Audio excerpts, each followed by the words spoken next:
passo a palavra à doutora Janice Ascar. Bem, prosseguindo no nosso evento, e que, infelizmente, a fala tão interessante da Catherine necessitou ser interrompida devido à presença do governador do estado de São Paulo. Então, sem mais delongas, para que ela possa terminar de transmitir esses dados que trouxe para o evento de hoje, eu, sem delongas, passo a palavra para Catherine Hoffman. Muito obrigada.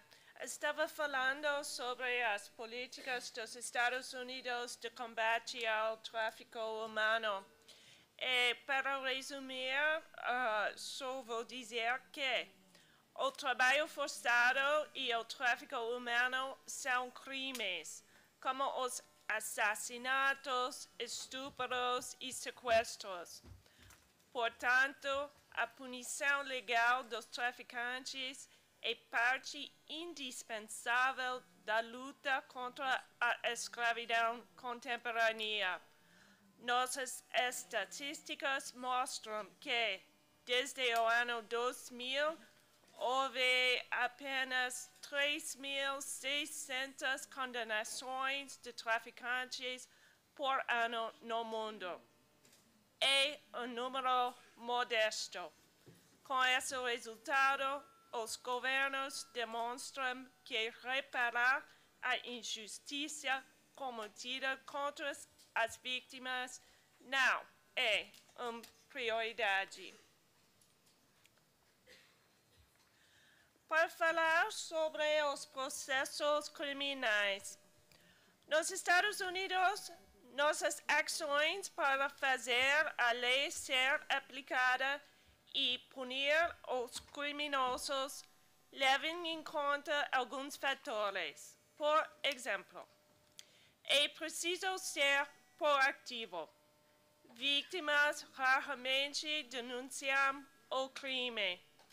Policiais e agentes da lei não devem esperar que as vítimas os procurem ou que sejam encontradas durante seu trabalho rotineiro.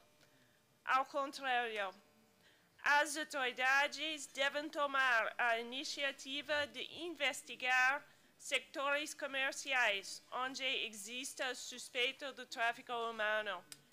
Essa ação necessita da participação de todos os níveis de autoridades policiais e agentes do trabalho, além da cooperação além das fronteiras. Policiais e agentes da lei não estão sozinhos no trabalho de identificação das vítimas. Profissionais de saúde, professores, inspectores do trabalho, trabalhadores nos sectores de imigração, todos podem identificar as vítimas e agir. Por isso, todos eles se beneficiam de treinamento ou de campanhas de sensibilização. Além disso, a educação dos trabalhadores sobre seus direitos pode ajudá-los a denunciar casos de violações, abusos e exploração. Em termos globais, apenas 10% de todas as condenações se referem a trabalho forçado. Sabe-se, entretanto, que o tráfico de pessoas é muito maior. Nós precisamos investigar, processar e punir todas as formas de tráfico humano e puni-las com rigor, como fazemos com os crimes de estupro e assassinato. As ações devem ser centradas nas vítimas. Nossa experiência mostra que a margem de sucesso do combate ao tráfico aumenta quando os agentes da lei adotam políticas centradas na vítima. As vítimas são pessoas que necessitam de cuidados especiais, que devem receber tratamento especial durante todo o processo policial e judicial. É preciso ganhar a confiança das vítimas. É preciso deixar claro para as vítimas do tráfico que elas são, de fato, as vítimas e que não serão presas ou punidas. Operadores da lei devem levar em conta o estado emocional e mental da vítima durante todo o processo e adaptar-se a ele. Proteção. As vítimas precisam de proteção. Trata-se de um processo amplo e contínuo. A partir de sua identificação, as vítimas precisam de apoio para estabilizar suas vidas e enfrentar o processo judicial contra os traficantes. Depois, é preciso encontrar soluções de longo prazo, como repatriação, se a vítima quiser, ou a reintegração social, ou a transferência para outro lugar. Há alguns atendimentos padrão, como assistência médica, mental, psicológica e até espiritual, abrigo, alimentação. Além disso, vítimas precisam de intérpretes, assistência jurídica, educação e oportunidades de trabalho. Muitas organizações não governamentais são capazes de oferecer esse serviço. No entanto, há falta de apoio financeiro dos governos para que atuem em plenitude. Sabemos que vítimas bem amparadas tendem a colaborar no processo contra os traficantes, o que aumenta as chances de condenação. Então, policiais e agentes da lei devem ser treinados e estimulados a buscar a proteção das vítimas como forma de conseguir a punição dos criminosos. Sabemos que vítimas sem alternativas futuras poderão ser exploradas outra vez. A reintegração social deve ser sempre considerada. A pessoa pode ser repatriada se quiser ou ir para outro lugar como forma de proteção. Os países de destino também devem estar preparados para recebê-las com dignidade e apoio completo. Prevenção. Punir a escravidão contemporânea não basta para acabar com ela. É fundamental um trabalho sério de prevenção. O segredo está em entender onde e como ocorre e planejar ações específicas para eliminar. Trabalhadores domésticos, por exemplo, são vítimas frequentes de exploração em locais onde o mercado de trabalho é desregulamentado. Então, uma das formas de prevenir a exploração desse tipo de trabalhador é mudar as leis para garantir apoio aos direitos, uma estratégia que vem sendo adaptada pelo Brasil. Nós temos visto nos Estados Unidos um aumento dramático da migração de trabalhadores através de companhias privadas de recrutamento. Muitas dessas companhias não estão sujeitas à regulamentação. O resultado é que trabalhadores, vítimas, podem ser retidos por causa de dívidas abusivas e submetidos a trabalho forçado. Portanto, a existência de regras de recrutamento de trabalhadores é fundamental para a prevenção da exploração. Desenvolver e manter sistema policial e judicial capaz de fazer as leis trabalhistas serem respeitadas é outra estratégia de prevenção. Quando os empregadores sabem que as autoridades trabalhistas monitoram e reprimem as violações à lei, eles deixam de cometê-las. E isso é o objetivo da nova lei aqui no São Paulo. Programas de Registro Nacional de Nascimentos, de Identidade e de Casamento também reduzem a exploração de vítimas potenciais ao tráfico. Governos são grandes empregadores e consumidores de produtos. Então, outra estratégia de prevenção é proibir a compra de produtos suspeitos de terem sido fabricados com mão de obra escrava. Além disso, é preciso monitorar e auditar empresas subcontratadas pelos governos. Mas os governos podem mais.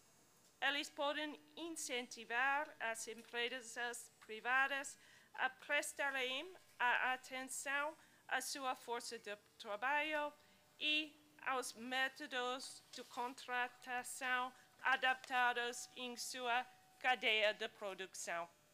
O monitoramento de fornecedores pode identificar pontos onde a demanda por produtos e mão de obra barato vira exploração de trabalhadores, adotando práticas responsáveis como as incluídas nas recomendações Luxor da ONU. O setor privado pode prevenir a escravidão. Para falar sobre o combate no mundo contra a escravidão contemporânea, nos últimos 10 anos, a comunidade internacional assinou o Protocolo de Palermo. Nos Estados Unidos, o Congresso aprovou a Lei de Proteção às Vítimas de Tráfico. Outros avanços também aconteceram para nos ajudar a entender melhor esse crime. Hoje, nós sabemos que é fenômeno de várias faces que responde às demandas do mercado, leis vulneráveis, penas muito fracas e instabilidade econômica. Pessoas são escravizadas em todos os países. A maioria das vítimas de tráfico é homem. Há mais vítimas de tráfico para trabalhos forçados do que para exploração sexual. A maior parte das vítimas inicialmente concordou em trabalhar para os traficantes. Poucas foram sequestradas ou aliciadas por sua ingenuidade. Traficantes usam o estupro como arma no trabalho, na fábrica, no bordel ou em casa. O Departamento do Estado americano trabalhou em parceria com outros governos no mundo e aqui no Brasil para encontrar soluções para prevenir esse crime, processar os traficantes e proteger as vítimas. Junto com suas embaixadas e consulados, o Departamento do Estado está empenhado nas seguintes 10 ações: coordenar grupos de trabalho locais formados por mais de uma dúzia de agências federais americanas. Segundo, garantir que seus trabalhadores domésticos em representações no exterior sejam protegidos contra abusos e exploração, monitorear e auditar contratos para detectar indícios de tráfico de pessoas, disponibilizar informações sobre tráfico humano para pessoas com vistos temporários de trabalho ou estudo nos Estados Unidos. Temos também disque denúncia para casos de tráfico. 6. Identificar casos de vistos de entrada fraudulentos que possam estar ligados ao tráfico humano. Buscar parcerias público-privadas para encontrar e desenvolver novas formas de combate ao tráfico. 8. Participar de negociações bilaterais, regionais e multilaterais sobre tráfico de pessoas, estimular outros governos a dar atenção ao problema do tráfico humano e financiar programas internacionais antitráfico no mundo. A iniciativa mais conhecida do Departamento de Estado talvez seja o Relatório Anual de Tráfico de Pessoas. Trata-se de documento obrigatório e submetido todos os anos ao Congresso americano. O relatório contém todos os esforços para combater o tráfico humano. Suas informações visam despertar o interesse mundial sobre o tema e encorajar os governos a agirem contra o tráfico de pessoas. É o mais completo documento sobre os esforços do mundo todo na luta contra a escravidão contemporânea. O relatório de 2011 avaliou 184 países e territórios. Cada deles tem uma história própria e se concentra nas ações concretas dos governos em combater o tráfico de pessoas. O documento traz também recomendações para aperfeiçoar e ampliar essa luta. A introdução é uma boa fonte de informações porque contém uma visão geral sobre o problema do tráfico de pessoas. Além disso, destaca as tendências mais recentes deste fenômeno. Parceria entre os Estados Unidos e o Brasil. No Brasil, os esforços dos Estados Unidos e do governo brasileiro são regidos por acordos bilaterais de alto nível.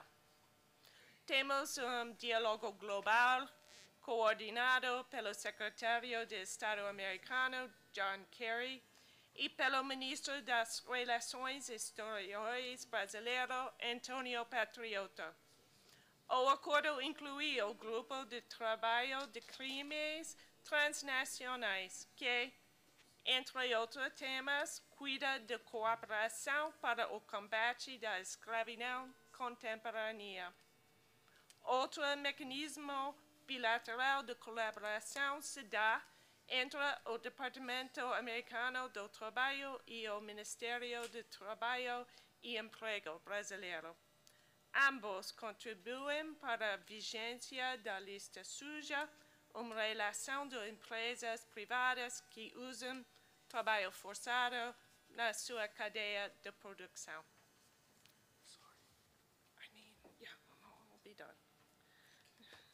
Há muitos resultados concretos desta colaboração de alto nível.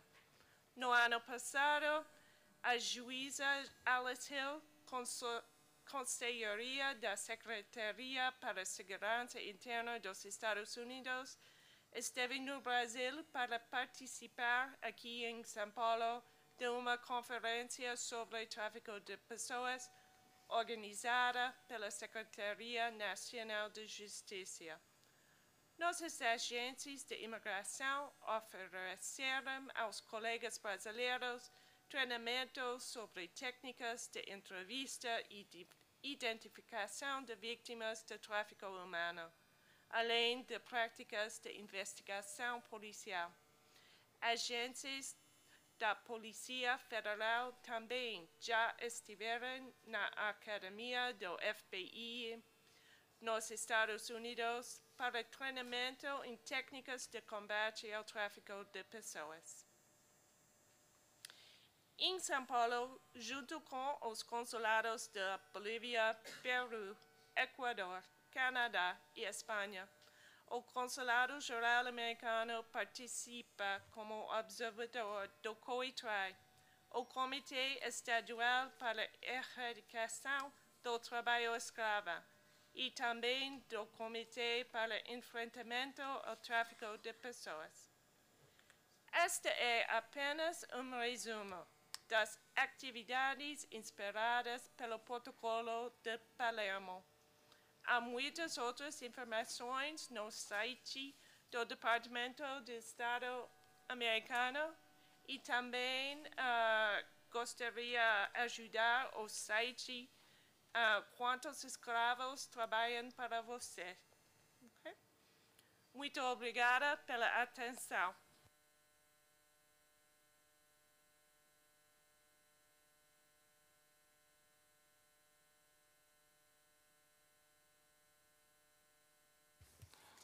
Gostaria de cumprimentar a Catherine pela exposição, esclarecimento, foi muito interessante essa abordagem que ela fez, esse panorama que fez a respeito do tema. Vou passar então a palavra novamente à doutora Janice para que continue na coordenação. Bem, após essa exposição da Catherine Hoffman, passo então agora a palavra para o Dr. Luiz Machado, que é coordenador do Projeto de Combate ao Trabalho Escravo da Organização Internacional do Trabalho, a OIT, no Brasil. Com a palavra, Dr. Luiz. E o seu... Muito obrigado, doutora Janice. Gostaria de cumprimentar... Já tá lá. Tá, enquanto o pessoal vai abrindo a apresentação, gostaria de cumprimentar os companheiros da mesa, a doutora Catherine, a doutora Janice, doutor Camargo, meu amigo, doutor Marcos Barberino, também amigo aí da Comissão Nacional, de muitos trabalhos, muitos anos já, né, de luta, em que a gente já observa, num cenário internacional, o Brasil como referência global no combate ao trabalho forçado, né, ou como chamamos aqui, o trabalho escravo. Diversos países solicitando cooperação, replicando modelos como o Grupo Móvel, a própria Comissão Nacional, o Plano Nacional. Então, a gente vê que essas solicitações, essas replicações são um resultado, um fruto de um trabalho de longos anos aqui no Brasil, que se iniciou em 1995 com o primeiro passo talvez mais importante, né, no combate a essas práticas, que é o reconhecimento oficial. As convenções 29 e 105 da OIT são as convenções mais ratificadas dentro das 189 convenções que temos. Mas não quer dizer que todos os Estados-membros que ratificaram essas convenções reconhecem essas práticas nos seus territórios, né? Então, esse reconhecimento, ele é muito bem-vindo e ele é, como eu disse, o primeiro passo, o passo inicial de toda a luta, né, de enfrentamento a qualquer problema relacionado a esses crimes. Vamos ver. É a última debaixo da esquerda. Vê se esse arquivo abre.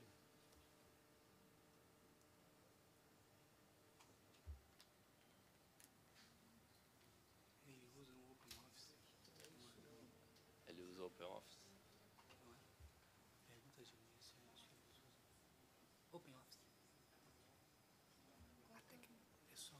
Tenta o PDF, então.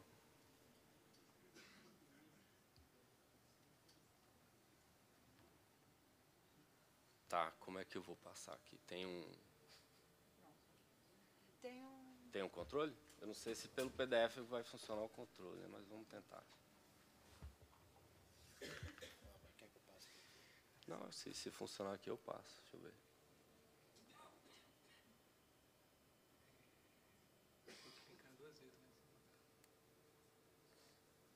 Aqui acho que não passa, então passa para mim, por favor.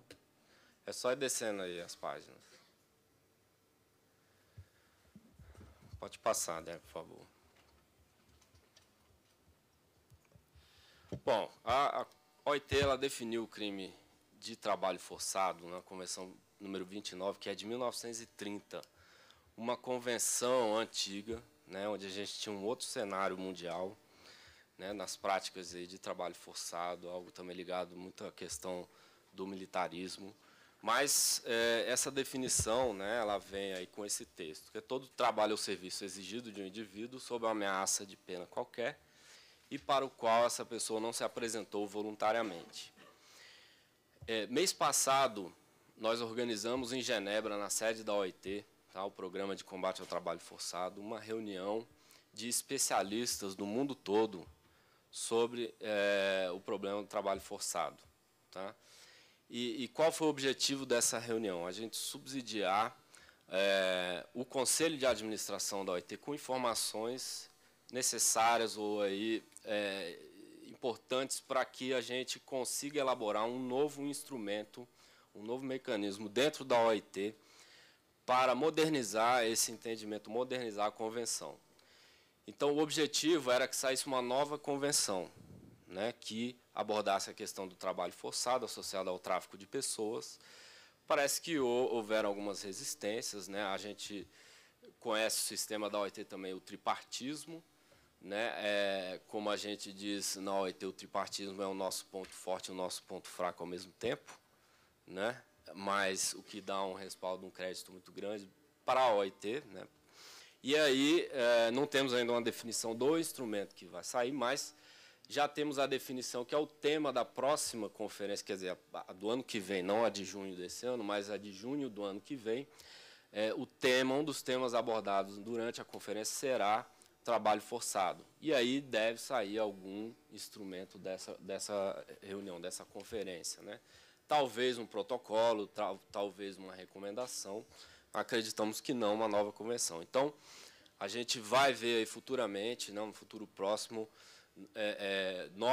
talvez uma nova redação, aí, as convenções, né, uma adaptação a todo o entendimento mais contemporâneo do crime.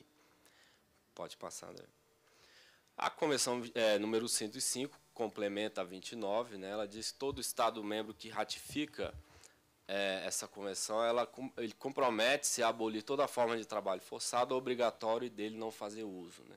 Existem algumas exceções a essa convenção, né, os casos de guerra, de calamidade pública, né, mas proíbe, por exemplo, o trabalho forçado prisional, né, proibido você forçar as pessoas aí a trabalhar, mesmo no cárcere, né, mas reconhece sistemas como o do Brasil, da remissão, onde o preso ele tem a cada 3 dias de trabalho, um dia a menos da sua pena, uma compensação pecuniária também. Pode passar. Bom, as convenções, é importante dizer que elas estabelecem um patamar mínimo de proteção aos trabalhadores, né? A gente vê aí que o bem jurídico tutelado, né, em 1930, era a questão da liberdade, né? Contudo, a tendência global é a transição desse bem jurídico para a dignidade, né, com todo o arcabouço dos direitos humanos, e os países vêm adotando no seu ordenamento jurídico esses entendimentos mais modernos, né, como fez o Brasil no artigo 149, que eu vou mencionar pouco adiante, mas já aviso que é uma tendência global, né, incluir a questão da degradância, por exemplo, da dignidade da pessoa como ser humano, e não focar somente na restrição da liberdade. Então, o Brasil fez esse papel, né, já há bastante tempo no Código Penal, depois com a alteração em 2003, também aí uma referência global na questão da definição da condição análoga à de escravidão no Brasil. Então, alguns países usam diferentes terminologias para referir as distintas formas de coação que se pretende erradicar. E aqui no Brasil adotou-se o termo trabalho escravo, ou a condição análoga de escravo, né? Agora, essas situações elas são abrangidas, estão no âmbito das convenções da OIT. É importante ressaltar isso mais uma vez. Então, eu não vou adentrar a questão do artigo 149, acredito que meus colegas, né, juristas aqui o façam, mas eu só queria aí, ressaltar mais uma vez essa questão, né, que temos os elementos subjetivos, mais elementos que tutelam aí a questão da dignidade, né, que é a condição de degradância e a condição de jornada exaustiva como elementos tipificadores desse crime. Pode passar. Pode passar também. Bom, e na questão do tráfico de pessoas, a OIT ela não tem, então, um instrumento, uma convenção que aborda especificamente o tráfico de pessoas. Mas, no âmbito da Convenção 29, nós tratamos do assunto, né? Até nas nossas estimativas globais, que eu vou mostrar, nós incluímos aí vítimas de tráfico de pessoas, né? Aquelas vítimas de trabalho forçado que foram vítimas de tráfico de pessoas. Acreditamos pela OIT que nem todas as vítimas de trabalho forçado foram traficadas, tá? Existe aí um recorte. E incluímos a exploração sexual também como estimativas para o trabalho forçado. A prostituição forçada consideramos como trabalho forçado também. E o Brasil, como sabemos, ratificou o Protocolo de Palermo e também incluiu no seu ordenamento jurídico algumas adaptações. Porém, pode passar, André, por favor. Porém, está calcado o ordenamento jurídico para o tráfico de pessoas na exploração sexual, né? Ainda falta aí a adaptação para a exploração laboral. E a gente vê, né, a questão dentro do Protocolo de Palermo, que também é uma tendência global, a questão da irrelevância do consentimento em virtude da situação de vulnerabilidade da vítima. Então, onde há exploração da sua condição de vulnerável, a gente também inclui como trabalho forçado. Tá? Mesmo se for adulto, mesmo se consentiu para a situação, há ali um objetivo de explorar aquela situação de vulnerabilidade. O Brasil, então, adota e ratifica o Protocolo de Palermo e inclui também na sua política nacional, né, que foi lançada em 2006, também o ano de lançamento do primeiro Plano Nacional de Enfrentamento ao Tráfico de Pessoas, tá? E consolida aí princípios e diretrizes, né, como fazemos o nosso plano de combate ao trabalho escravo, focando a prevenção, a repressão, né, e a responsabilização do crime organizado, além do atendimento às vítimas, o que é muito importante em ambas as situações, para acabar com esse ciclo, né, do crime, o ciclo da escravidão, o ciclo do tráfico de pessoas, que as pessoas retornam, continuam vulneráveis, né, e acabam retornando a essas situações exploratórias. Então, o marco legal aqui para o tráfico de pessoas estão no artigo 231 e 231-A, né, como eu falei, focando a exploração sexual, né, e deixando aí uma brecha para a questão da exploração laboral. E nós percebemos também nas estimativas, nas estatísticas brasileiras, que os trabalhadores libertados do trabalho escravo não entram nas estatísticas do tráfico de pessoas, né? Oficialmente, não há um amparo legal. Então, precisamos imediatamente adaptar o nosso ordenamento jurídico. Para quê? Para que essas vítimas de trabalho escravo também sejam atendidas como vítimas de tráfico de pessoas, né? E que os crimes aí sejam cumulativos. Por quê? Nós temos, dentro das vítimas de trabalho escravo, grande parte dessas pessoas, né, você encontra aí os elementos de tráfico. Você tem o engano, a fraude, né, o transporte ilegal, irregular, com a finalidade de exploração lá na ponta, onde que não tem o tráfico. Né, e hoje essas pessoas não entram nas estatísticas de tráfico. Pode passar. Então, temos o bem jurídico tutelado no Brasil como sendo a dignidade sexual. Pode passar também.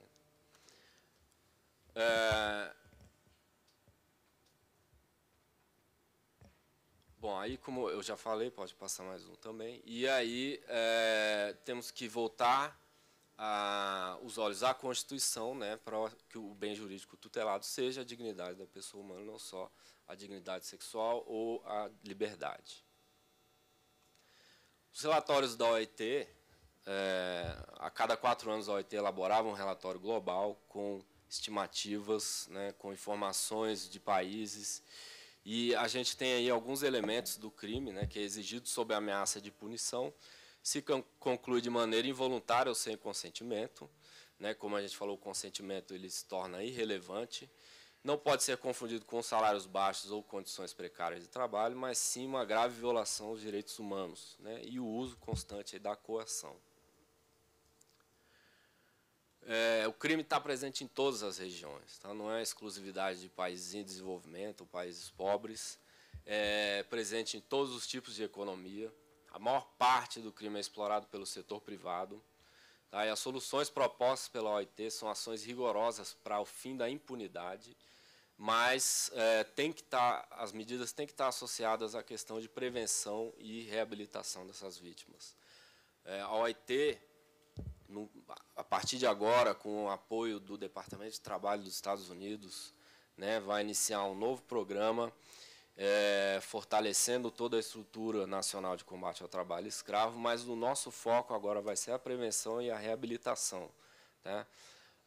Provar que é possível combater o problema também através dessas vias e quebrar a vulnerabilidade das vítimas, né, romper o famoso ciclo da escravidão contemporânea.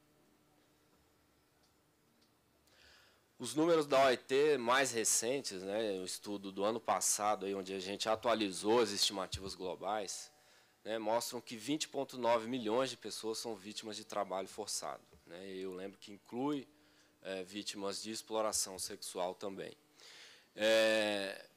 18,7 são explorados por agentes privados, né, e 2,2 ainda por estados. A gente ainda encontra alguns estados-membros da OIT, como a China, como Coreia do Norte, Myanmar, que ainda praticam, né, ainda utilizam o trabalho forçado, principalmente aí no sistema prisional. Existem até hoje campos de trabalho forçado, né, nesses países. A gente estima que 11,4 milhões dessas vítimas são mulheres, ou seja, a maioria mulheres, porque as mulheres estão mais vulneráveis que os homens. Dos 18,7 milhões explorados pelo setor privado, 4,5 são explorados na exploração sexual e 14,2 para a exploração laboral. E no ano passado nós não fizemos um recorte específico para tráfico de pessoas, mas sim para trabalhadores que migraram, né? Desse total aí, a gente calcula que 9,1 migraram, deixaram o seu local de origem e foram para outro lugar. Não sabemos fazer esse corte de se foram traficadas ou se migraram voluntariamente, tá? Mas temos esse número de que deixaram o seu local de origem. A distribuição por região, a gente tem a grande concentração ainda na Ásia e no Pacífico, né? Até por práticas tradicionais, culturais, a densidade demográfica de alguns países, né? A gente tem a Índia, a China aí com uma situação muito grave, seguido da África, a África que aparecia, dados antigos, no terceiro lugar, hoje avança, porque cada vez mais, né, obtemos mais informações, os países têm base de dados mais confiáveis, adotaram aí, a partir dos anos 2000, no seu ordenamento jurídico o crime. Então, é até uma razão do aumento do número, que era de 12,3 milhões, né, em 2005, para 20,9 milhões. Então, não podemos dizer que é só porque o crime está aumentando, mas também temos mais informações confiáveis, né, e melhores bases de dados nesses países.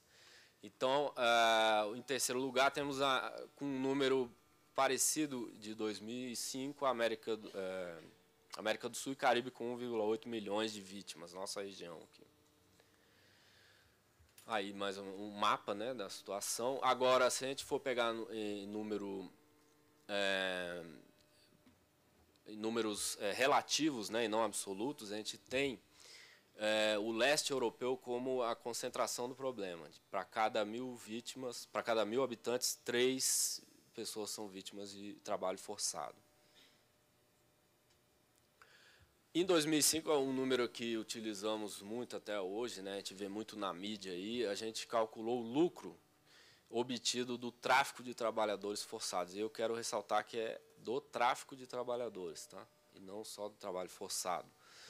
E esse número chega a quase 32 bilhões de dólares todo ano, né, o que eleva aí, segundo fontes da UNODC, o terceiro crime mais rentável do mundo todo. E em 2009, num relatório global daquele ano, nós calculamos o custo da coerção, tá? O quanto custa essa exploração para as vítimas. É um pouco diferente do lucro, né? Então, quanto que as vítimas estão deixando de receber, quanto estão pagando para, entre aspas, serem colocadas no mercado formal, no mercado exploratório de trabalho, e chega a quase 21 bilhões de dólares. Tá? Pode passar, né? E a gente aponta aí nos nossos relatórios, mais uma vez, uma das principais causas aí continua sendo a impunidade, né? O Brasil vem demonstrando uma crescente atuação na questão punitiva, né? A gente viu aqui hoje a regulamentação da importante lei, como o deputado Carlos Bezerra disse, hoje talvez um instrumento mais forte no mundo todo, né? Mais duro. Quem sabe aí, com a aprovação da PEC, no futuro próximo também a gente tenha a PEC como mais pesado. Mas hoje, essa lei aqui de São Paulo, ela é uma referência de punição dura, né? E um crime tão grave quanto o de trabalho forçado, o trabalho escravo, é necessário que as punições sejam pesadas. E os fatores, aí, mais uma vez, que facilitam a existência do problema é a vulnerabilidade dessas pessoas. A gente tem um crescente número de trabalhadores migrantes, estrangeiros, né, principalmente nas zonas urbanas. Aqui em São Paulo é a grande concentração. E esses trabalhadores são extremamente vulneráveis, porque se a fiscalização ela atua em cima da denúncia, né, as denúncias que o Ministério do Trabalho recebe, o Ministério Público do Trabalho, nós temos essas vítimas aqui, vítimas estrangeiras, que não denunciam, têm medo da deportação, têm medo das autoridades. Então, não há uma atuação, não há atuação necessária para resgatar essas pessoas, não por conta da falta da ação do Estado, mas sim por conta da falta de conhecimento do problema, né? A gente não sabe o que está por baixo da água no iceberg, a gente só conhece a pontinha do iceberg, né? O que está por baixo pode ser enorme e a gente não tem nem a noção desse problema. E em alguns lugares, a gente vê, principalmente no meio rural, a falta da presença do Estado para garantir os direitos desses trabalhadores. Às vezes dentro de propriedades enormes, né, à própria sorte e vontade do empregador. O Brasil, mais uma vez, é uma referência global, né, tem a criação dos grupos móveis, um dos principais instrumentos que criou. Os planos nacionais, né, o primeiro e segundo plano, estamos caminhando para o terceiro plano já, acredito, junto com a CONATRAI, que é a Comissão Nacional para a Erradicação do Trabalho Escravo. A criação e divulgação da lista suja, que possibilitou todo o trabalho de pesquisa de cadeia de produção, quem estava se beneficiando desses produtos, né, e o lançamento do Pacto Nacional para a Erradicação do Trabalho Escravo, onde a gente trabalha com, principalmente, o setor privado, algumas empresas públicas também, restringindo comercialmente aqueles que estão na lista, né? Precisamos gerar impactos econômicos se a gente tem os impactos punitivos criminais ainda defasados. Pode voltar. Diversas denúncias aí que geraram condenações por danos morais coletivos, também é um reconhecimento internacional dessa forma de compensação. Infelizmente, não chega diretamente aos trabalhadores, precisamos avançar na questão da compensação individual, mas há a condenação em dano moral coletivo. E as ações de prevenção, né? Alguns programas hoje reconhecidos também pela OIT, como o Escravo Nem Pensar, da ONG Repórter Brasil, as campanhas da CPT e o recém-programa aí chamado Ação Integrada, junto com o Resgatando a Cidadania, uma parceria do Ministério do Trabalho com o Ministério Público do Trabalho, que começou em Mato Grosso e deve ser expandido para outras regiões do país. Então, são programas aí que têm que ser fortalecidos. A gente sabe que a prevenção é necessária para a gente acabar com o trabalho escravo. Não adianta só fazer a repressão, mas sim prevenir e prestar assistência a essas vítimas. Eu vou parar por aqui a apresentação, né? Tinham outros slides, mas vou focar minha fala nesses tópicos. Muito obrigado.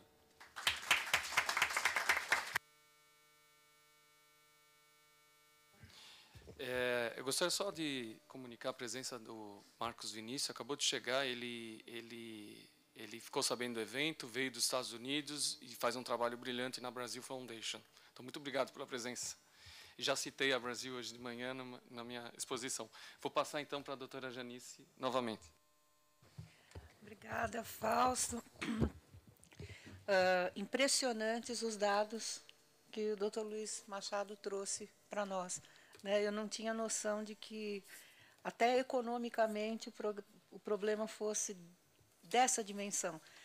E espero que todos esses esforços, não só do Brasil, mas mundiais, possam fazer com que o trabalho forçado seja definitivamente erradicado. Eu li ainda ontem que, na Mauritânia, só em 1981 é que foi proibido o trabalho escravo. Foi ontem, 1981, em termos de tempo, assim, foi ontem. O trabalho escravo era permitido, impressionante. E agora o Dr. Luiz Camargo, ele está ali achando a sua apresentação para colocar na tela, e, enquanto isso, eu apresento, então, o Dr. Luiz Antônio Camargo de Mello, que é o Procurador-Geral do Trabalho, ou seja, o chefe do Ministério Público do Trabalho, que agora, então, vai falar sobre o papel da Justiça do Trabalho e, principalmente, a atuação do Ministério Público do Trabalho no enfrentamento dessas questões tão importantes. Então, com a palavra. Senhoras e senhores, bom dia. Aliás, bom dia não, já é boa tarde, né? A gente não almoçou, mas já é boa tarde. Eu quero cumprimentar a doutora Janice, o doutor Fausto, que estão aqui coordenando, doutor Fausto, o evento, a doutora Janice, essa mesa de debate. Quero cumprimentar também os colegas que estão aqui conosco, já bateram. Registro aqui a alegria de participar mais uma vez com o Luiz Machado, grande amigo, um barbeirino, juiz de trabalho também, um grande parceiro, e dizer que a gente fica sempre muito feliz, quando participa desses seminários e consegue identificar o que o deputado federal e ex-ministro dos Direitos Humanos, Mário Miranda, costumava identificar como uma caravana holiday. Ele fazia menção ao filme do Bye Bye Brasil, e identificava essa verdadeira trupe que vive aí pelo país, esclarecendo, em primeiro lugar, que infelizmente existe trabalho escravo contemporâneo. E às vezes é bom dizer, porque é tão absurdo que muita gente não acredita que nós ainda tenhamos que conviver com a exploração do trabalhador de forma tão desumana como nós vemos no Brasil. Então, é sempre muito bom rever. Registro aqui a relevância do ato político que aconteceu aqui hoje com a assinatura do decreto regulamentando a legislação estadual, a presença do governador do Estado, a presença do deputado Carlos Bezerra Júnior, do PSDB de São Paulo, autor da lei, e quero saudar o Estado de São Paulo, a sociedade de São Paulo, porque é efetivamente um grande avanço.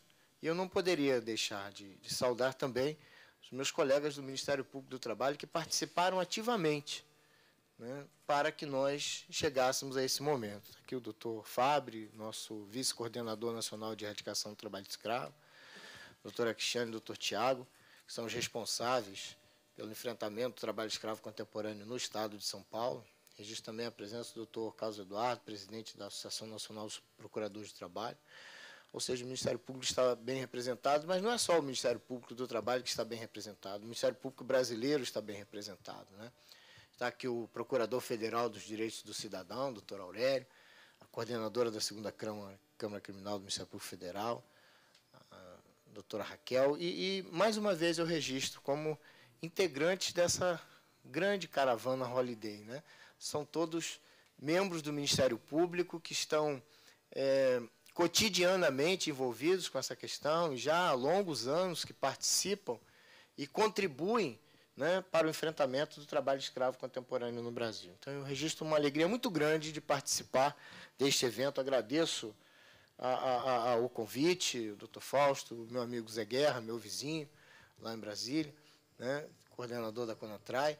Né, registro aqui também a presença da diretora da Associação dos Advogados Trabalhistas de São Paulo, doutora Luciana Barcelos, que veio especialmente para acompanhar, né, esses debates. E como eu já saudei muita gente, já falei demais, né, é bom falar um pouco do assunto para o qual eu fui convidado. Senão, Raquel, a gente fica só na embromation, né, e não avança, né. Mas nós começamos bem. Esse seminário amanhã certamente estará nas manchetes da imprensa, da mídia, no país inteiro. E se algumas pessoas, às vezes, torcem o nariz para isso, doutor Fausto, pode ter certeza que nós estamos dando um passo decisivo para a divulgação desses fatos, e é absolutamente necessário registrar que nós estamos avançando muito com esse seminário e com a repercussão que nós teremos, né, com esses debates. Já há algum tempo, né, a minha tarefa aqui é falar sobre o papel do Ministério Público do Trabalho, né, já que a Justiça do Trabalho fica por conta do meu amigo Barberino. Então, eu vou procurar ser breve, né, a hora já adiantou bastante, já está todo mundo com fome, daqui a pouco todo mundo começa a levantar para almoçar, porque é de lei, né, saco vazio não para em pé, a gente tem que almoçar mesmo. E eu vou tentar ser bem objetivo, então. Eu não sei nem se eu vou seguir ali a sequência, né, dos slides, porque seria muito... Se eu conseguisse dar conta disso aqui. Hã? Não, eu quero. Eu quero porque eu sou horrível com essas coisas. Não, acho que é para o laptop, né? A gente tem que apontar para o laptop. Para onde é que a gente aponta isso? Para o projetor. Ah, para o projetor. Não, é só para registrar. Você pode voltar, Janine, só aquela foto anterior, por favor? Só para registro, né? A gente não fica fazendo drama com essas coisas, mas, na verdade, é um drama. Né? Na verdade, é um drama. Esse rapaz foi torturado. Até porque isso, para mim, é tortura. Né? Marcar um trabalhador com ferro quente, né, com o ferro que se usa para marcar o gado, para mim é tortura. Né? E essa é uma vítima, né, um trabalhador que cobrou o salário atrasado. Em determinado momento, isso aconteceu em 2008, no estado do Pará, né, e esse trabalhador estava reclamando que estava com os salários atrasados. E foi torturado pelo patrão, né, para aprender que não se pode cobrar salário atrasado. Né? Isso é um absurdo. Imagina, o trabalhador ficar cobrando salário atrasado. Isso não tem cabimento mesmo. Então, foi marcado com ferro quente para aprender a se colocar no seu devido lugar. Né? Acho que é assim mesmo. Deve ser, né? Enfim, como é que eu faço aqui? Pronto, então deixa comigo. Ok. São cerca de 60 marcas. São cerca de 60 marcas pelo corpo do trabalhador. Pois bem, esse é um quadro. Eu vou avançar aqui. Eu quero mostrar algumas questões que eu creio que são relevantes e que vêm pautando, né, a intervenção do Ministério Público do Trabalho. Doutora, a senhora, eu vou falar quanto tempo? Eu já falei alguns, né? Alguns bons minutos. Mas tem mais 5, Barberino? Para sobrar algum para o Barberino também, senão não vai... 5 minutos? Tá bom. Já se passaram 10. Então vamos lá, eu vou tentar ser bem objetivo. Algumas coisas que pautam a intervenção do Ministério Público do Trabalho, né? Em primeiro lugar, é claro, já foi dito aqui, certamente no período depois do almoço, a doutora Raquel com o doutor Aurélio vão esmiuçar a intervenção do Ministério Público Federal, então vou abordar bem a questão de ordem criminal, né? Eu dizia a Raquel hoje de manhã que meu pai me ensinou que o crime não compensa, né? Então, como o crime não compensa, eu aprendi isso com meu pai, eu sou um profissional do direito do trabalho, né? E como profissional do direito do trabalho, eu quero deixar uma coisa clara. Se nós estamos diante de um crime, e é fato, é verdade, nós estamos diante de um crime, né? Nós também estamos diante de um descumprimento grave da legislação do trabalho. Ora, porque ainda que esses trabalhadores sejam enganados, sejam levados de um lugar para outro, isso é tráfico de pessoas, outro crime, né? 206, 207 do Código Penal são artigos que também tipificam essa movimentação irregular, fraudulenta, né? O trabalhador vai enganado, né? Então há um tráfico de pessoas que muitas vezes não se reconhece, mas mesmo tendo digamos assim, uma vertente, uma visão muito ampla do espectro criminal dessas questões que envolvem o trabalho escravo contemporâneo e o tráfico de pessoas, nós também precisamos ter muita clareza, né, que se trata do descumprimento de normas da Constituição da República e normas da consolidação das leis do trabalho, porque nós temos um contrato de trabalho. Isso vai movimentar o Ministério Público do Trabalho para enfrentar essas questões na Justiça do Trabalho, doutor Barberino. Eu espero que sobre algum tempo para o senhor, talvez uns 10 segundos, né? Mas para o senhor mostrar como é que a Justiça do Trabalho também vem funcionando. E a gente tem que registrar aqui, é importante, né, que seja registrado, ou registrados, os avanços que vêm sendo obtidos, né? Quando se age juntamente com o Grupo Móvel de Fiscalização, né, que o Machado já abordou aqui, e nós vamos observar uma denúncia que foi produzida, né, nós temos o objetivo de resgatar o trabalhador. Essa é a grande, digamos assim, a grande responsabilidade lá na ponta. Você recebe uma denúncia e vai apurar a denúncia. Se a denúncia é verdadeira e você encontra trabalhadores em condições análogas de escravo, você tem que retirar o trabalhador de lá. Não é possível, porque isso é ofensa à Constituição da República. E a gente não precisa ir longe na Constituição, não. Basta observar os primeiros dispositivos da Carta Magna. Para observar, né, verificando esses dispositivos, para observar como é que nós estamos desrespeitando o texto constitucional. A Carta fala, dignidade da pessoa humana, quer dizer, o legislador constituinte de 88 dá uma importância enorme à proteção. Quer dizer, não é que nós vamos, a partir desse momento, dar dignidade. A dignidade já existe, as pessoas já têm essa dignidade. O que nós vamos fazer é preservar, é garantir. E esse é um papel fundamental do Estado brasileiro e também das organizações, né, que devem atuar em conjunto conosco. Então, é importante registrar. Nós temos uma tarefa muito importante, muito significativa. Nós vamos desempenhar essa tarefa de forma organizada, de forma articulada. O Ministério Público age junto com os auditores fiscais do trabalho, com a Polícia Federal, com a Polícia Rodoviária Federal, com outros organismos, tanto do poder público quanto da sociedade civil, primeiramente para resgatar o trabalhador. Tirar o trabalhador daquela condição deplorável em que ele se encontra. Agora, sabendo que é possível, né, observar e também buscar o enfrentamento dentro da legislação do trabalho, não só dentro da esfera criminal. Né?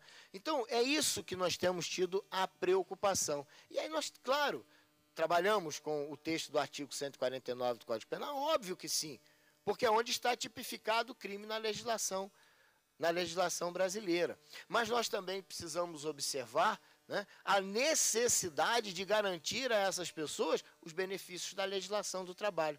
Então, resgatamos, fazemos com que esses trabalhadores recebam, durante a operação, aqueles valores que têm direito por conta do contrato, ainda que esse contrato tenha sido inicialmente estipulado mediante uma fraude, mediante coação, né? É um contrato, foi desenvolvido, o trabalhador prestou serviço, então ele tem, né, direitos e garantias previstos na legislação. E nós vamos buscar a satisfação desses direitos.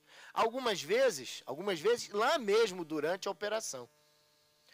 Porque em determinados momentos, se perdemos o contato com esse trabalhador e não aproveitamos aquela oportunidade ali durante o resgate de fazer com que esse trabalhador tenha a garantia desses direitos, em alguns momentos nós não conseguimos mais encontrar esses trabalhadores. Então é preciso fazer ali, naquele momento. E depois buscar, né, a sequência do enfrentamento na Justiça do Trabalho. E fazemos isso e é possível registrar o grande avanço. Perdoem a falha da memória, mas conversava com alguém aqui no começo, antes do início dos trabalhos, alguém da Repórter Brasil. Olha lá, levantou o braço lá. E Santini da Repórter Brasil. Obrigado, Santini. Me ajudou muito com a minha falha de memória aqui. Mas o que eu dizia ao Santini? Dizia que se nós tirássemos uma fotografia do dia de hoje, por exemplo, né, tão significativo, né, por conta da solenidade política que vimos aqui, da presença do governador, do que tem isso de importância para todos nós, né, se tirássemos uma fotografia, nós poderíamos observar assim, olha, caramba, nós estamos num momento muito bom, né? É interessante observar, que nós estamos num momento muito bom, mas que nós temos muitos trabalhadores que ainda precisam dessa intervenção. Claro, talvez fosse esse o retrato do dia de hoje. Mas se você observar o que aconteceu de 20 anos para cá, e alguns de nós podem fazer isso, né? Alguns de nós, é possível, né, fazer isso, é possível olhar para trás e fazer um filme de 20 anos para trás, até o dia de hoje, e observar o quanto foi importante, né, o que aconteceu aqui hoje. Porque há 20 anos atrás, nós atuávamos de forma desorganizada. Primeira vez que eu saí para verificar uma denúncia de trabalho escravo contemporâneo foi no final de 1992, no interior do Rio de Janeiro. Eu sou carioca, trabalhava no Rio de Janeiro, no Ministério Público do Trabalho, e fui investigar uma denúncia, né, de trabalhadores que estavam sendo mantidos no interior do estado do Rio de Janeiro. E foi uma situação, Zé Guerra fica ali rindo, coçando a barba, né? Já ouviu essa história algumas centenas de vezes, né? Mas nós estávamos de forma absolutamente desorganizada. Então você solicita a intervenção de um auditor fiscal do trabalho, nós fomos num carro comum da Procuradoria, eu, um auditor e um motorista. Né? E era assim foi assim que a gente começou. Aí você olha hoje, o Fábio está rindo lá no canto também, você olha hoje, vê onde nós conseguimos chegar, você observa a quantidade de instituições, tanto do poder público quanto da sociedade civil organizada, né, envolvidas nesse processo de enfrentamento ao trabalho escravo contemporâneo. Aí você vai observar, caramba, a gente avançou muito. Realmente, nós avançamos muito. Se você observar uma reunião do CONATRAI, que o Zé Guerra coordena, você vai ver um mesão enorme, cheio de gente, sabe? E não estão ali fazendo bagunça, não. Cada um representa uma entidade, discutindo, apontando questões importantes. Escrevemos um primeiro plano nacional de erradicação do trabalho escravo no início, no final do governo Fernando Henrique Cardoso. Escrevemos o segundo plano nacional de erradicação do trabalho escravo já no governo Lula. E hoje alguém falou aqui que nós talvez tenhamos que caminhar para um terceiro. O fato é que o primeiro plano nacional de erradicação do trabalho escravo teve cerca de 70% das suas ações desenvolvidas. É um avanço significativo, né? E o Ministério Público do Trabalho vem participando disso desde o começo. Ou seja, a nossa intervenção se dá lá na ponta, resgatando o trabalhador, a nossa intervenção se dá provocando a Justiça do Trabalho quando há necessidade de promover ações civis públicas, a nossa atuação se dá em instância administrativa, quando nós conseguimos firmar os termos de ajuste de conduta e, nesses termos de ajuste de conduta, resolver o problema. mas a nossa atuação também se dá em instância de ordem política, de coordenação, de articulação, de discussão, pensando as questões, propondo soluções, ou seja, há uma intervenção ampla e efetiva do Ministério Público do Trabalho quando se trata de erradicar o trabalho escravo contemporâneo. E isso não é à toa, né? É uma das nossas principais bandeiras, é uma das nossas principais metas institucionais.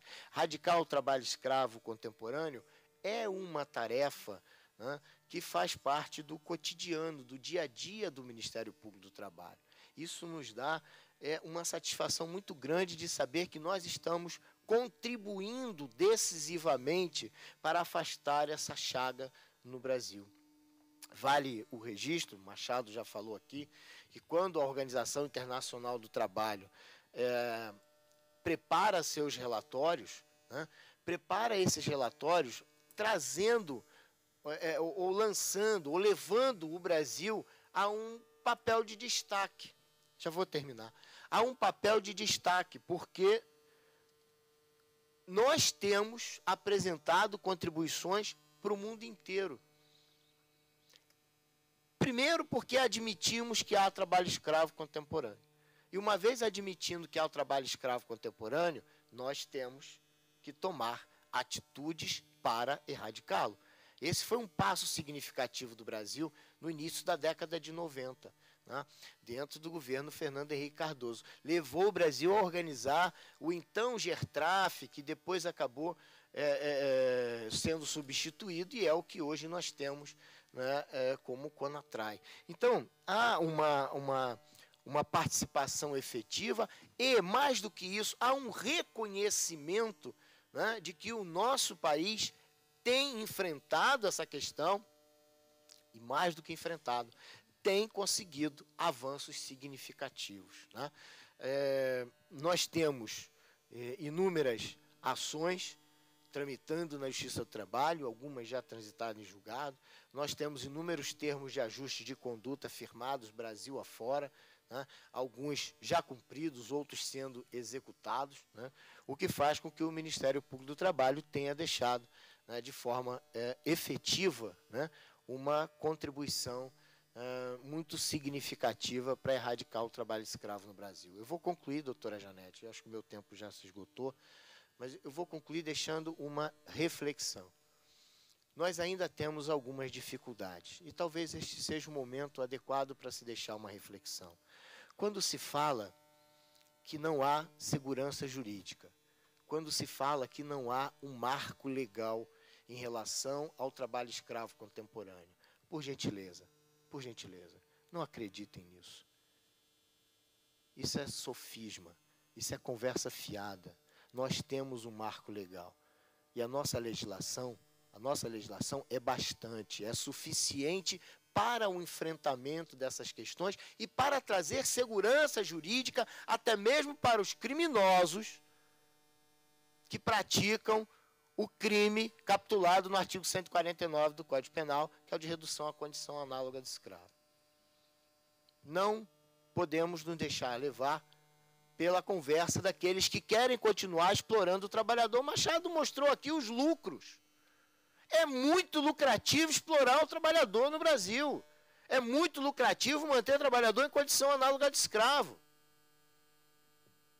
São mais de 40 mil trabalhadores libertados, mais de 60 milhões de reais, em valores que os trabalhadores receberam durante os resgates. E você não tem aí nenhum centavinho de indenização por dano moral coletivo de qualquer ação que tramitou na Justiça do Trabalho, ou de qualquer termo de ajuste de conduta que o Ministério Público do Trabalho tenha afirmado. São aquelas verbas, digamos assim, comezinhas, cotidianas dos corredores da Justiça do Trabalho. Diferença de salário, férias, fundo de garantia, mais de 60 milhões de reais do que foi apurado, do que foi garantido nas operações. Imagina o que não apareceu. É efetivamente muito lucrativo e ainda há uma impunidade muito grande. É isso que faz com que o trabalho escravo contemporâneo ainda resista. É isso que faz com que tanta gente, né, tenha a disposição de dizer que não existe trabalho escravo contemporâneo no Brasil. Ora, é óbvio, não pode existir, né? Se é lucro, se é muito lucrativo, é melhor dizer que esse pessoal é arbitrário, inventa história, né? Infelizmente, não é essa a realidade. Eu quero deixar essas reflexões para as senhoras e para os senhores, para que nós possamos sair daqui multiplicando essa informação. Acho que a grande vantagem desse seminário, de um público tão seleto, tão significativo aqui, né, é de sair multiplicando essa informação. Há trabalho escravo contemporâneo, é uma vergonha e tem que ser erradicado. E nós temos hoje agentes políticos nesse país que se dedicam a erradicar o trabalho escravo contemporâneo. E são pessoas sérias, são pessoas que se dedicam com seriedade cotidianamente, independentemente da quantidade de pessoas que vêm às ruas, que usam a mídia para dizer que nós não estamos trabalhando, que nós estamos inventando factoides. Felizmente, nós, agentes políticos, temos um número muito significativo de entidades da sociedade civil organizada e de organismos internacionais que trabalham conosco. E nós vamos avançar e vamos erradicar o trabalho escravo no Brasil. Muito obrigado pela atenção.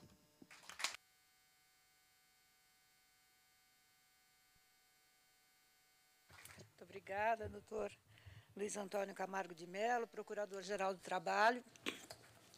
E chega o momento agora, perdão, de nós sabermos qual é o papel da Justiça do Trabalho no enfrentamento da escravidão contemporânea. E, para isso, hoje o Tribunal recebe aqui o Dr. Marcos Barberino, que é juiz do trabalho no interior de São Paulo, na cidade de Tatuí, e que enfrenta ali seríssimos problemas de trabalho escravo nos canaviais. Então, com a palavra, o doutor Marcos. Muito obrigado, Janice. Eu queria saudar a todos na mesa. Vou ser econômico, porque o meu generoso amigo Camargo já saudou quase toda a plateia pessoalmente. Então, eu posso passar aos finalmente, né, e deixei os entretantos para o nosso procurador. Mas eu preciso muito da atuação dele, né? Aliás, o Ministério Público do Trabalho, no Estado de São Paulo, realizou algo que me parece fundamental, eu tenho uns dados depois para mostrar. Foi um artigo que escrevi quando fazia mestrado na Unicamp e que trata exatamente de uma das mudanças de etapa, né, digamos assim, da situação do meio ambiente de trabalho, exatamente no setor sucroalcooleiro. Bem, eu vou passar os slides assim, sem muita preocupação. Isso está à disposição de vocês, é um Creative Commons, muitos juízes trabalharam com isso. A gente percorreu o Brasil em várias escolas judiciais, tentando dar visibilidade ao problema. Então, isso é o trabalho de várias mãos e não pertence a ninguém, pertence a todos. Mas a pergunta é provocativa, porque no que tange a direitos fundamentais, e principalmente os direitos de natureza socioeconômica, é sempre comum, né, se colocar o problema do custo de sustentação de uma economia a partir do custo do trabalho. Eu não sou economista e não quero gastar meu tempo com isso, mas é curioso, assim, eu não sei por que as indústrias de alta tecnologia do Vale do Silício não estão em Botsuana. Por que não estão em Botsuana? Porque o custo do trabalho não diz nada sobre a estrutura institucional do capitalismo. Não diz absolutamente nada. É irrelevante. É irrelevante saber quanto custa o trabalho. É importante saber se é possível desenvolver as habilidades dos seres humanos para produzir objetos que nós, seres humanos, utilizamos no nosso dia a dia. E me veio à mente isso. Eu estava lendo um livro sobre a família Marx, né? E lá numa nas passagens, né, me veio à memória, veio a lembrança de que em 1885, Emile Zola publicou Germinal. Uma das passagens de Germinal, né, os trabalhadores completamente ensandecidos, esfomeados, avançam contra o gerente da indústria e o matam. Né? Pois bem, um ano depois, numa pequena cidade dos Pirineus, os trabalhadores fizeram exatamente isso. É muito pouco provável que a realidade tenha imitado a arte. O mais provável é que aqueles trabalhadores ignorantes estivessem apenas imitando essas necessidades próprias dos seres humanos. né, as necessidades de ter a sua reprodução biológica assegurada minimamente. Pois bem, qual é o estado da arte de hoje da sociedade brasileira? Nós não precisamos fazer isso para cuidar do trabalho escravo. A gênese do brasileiro, a sua esperteza e a assimetria entre poderosos e fracos na sociedade brasileira talvez não permitisse esse tipo de manifestação coletiva, né? Nós passamos boa parte do século XX em estado de exceção. E o que aconteceu para nós estarmos aqui? Não é por altruísmo, não é por noblesse obligé que estamos aqui. Nós estamos aqui porque um brasileiro escapou de uma chacina. Esse brasileiro, eu gosto de lembrar sempre dele, porque ele nunca vai me ver na vida. Chama-se Zé Pereira. Zé Pereira foi reclamar da mesma coisa que aquele trabalhador marcado reclamou do patrão. E a ordem foi simples. Elimine todos como exemplo. Elimine a turma toda. Zé Pereira se fingiu de morto. Foi baleado, mas se fingiu de morto. Foi o único a escapar. E por que escapou desse jeito malemolente do brasileiro ser? Zé Pereira teve ânimo de procurar entidades da sociedade civil, basicamente a Igreja Católica, que é a grande organização que está nesses territórios abandonados do Brasil. E Zé Pereira, então, foi o autor, primeiro de denúncias internas e depois, pela falência do Estado brasileiro, de uma denúncia à Corte Interamericana de Justiça, que é o que criou a política de Estado. Nós aqui estamos reunidos porque somos obrigados, como agente de Estado brasileiro, a cumprir um termo de ajustamento celebrado na Corte Interamericana de Justiça. É uma política de Estado. Os juízes, os procuradores do trabalho, os auditores fiscais, os juízes federais não estão fazendo nenhum favor. Não se trata de engrandecimento da nossa trajetória profissional. Se trata do dever do Estado brasileiro, do Estado que nós representamos, perante a comunidade internacional e principalmente perante a comunidade americana de Estados. Bem, nós saímos de uma negação absoluta, né? Casaldáliga começou a denunciar o trabalho escravo no Brasil em 71. Não é? Exatamente coincide quando nós criamos uma política pública de Estado para a ocupação geopolítica e econômica das fronteiras nacionais. Não é? O agronegócio não foi à Amazônia e não foi ao Centro-Oeste apenas por self-made men. Esses self-made men receberam incentivos fiscais, territoriais e depois tecnológicos do Estado brasileiro. Então, o Estado brasileiro não está ausente em nenhuma parte do seu território nacional. Ele está presente. Presente de um modo seletivo. Faz certas coisas para alguns, não faz outras para os demais. Bem, da negação, nós passamos, então, à judicialização individual. Não é incomum em nenhum tribunal, se vocês pesquisarem, infelizmente, a insularidade do Estado brasileiro não permite ainda consolidar o banco, né, o grande banco de dados público que nós temos, que é o Judiciário brasileiro, para disponibilizar essa informação de modo mais organizado para a sociedade.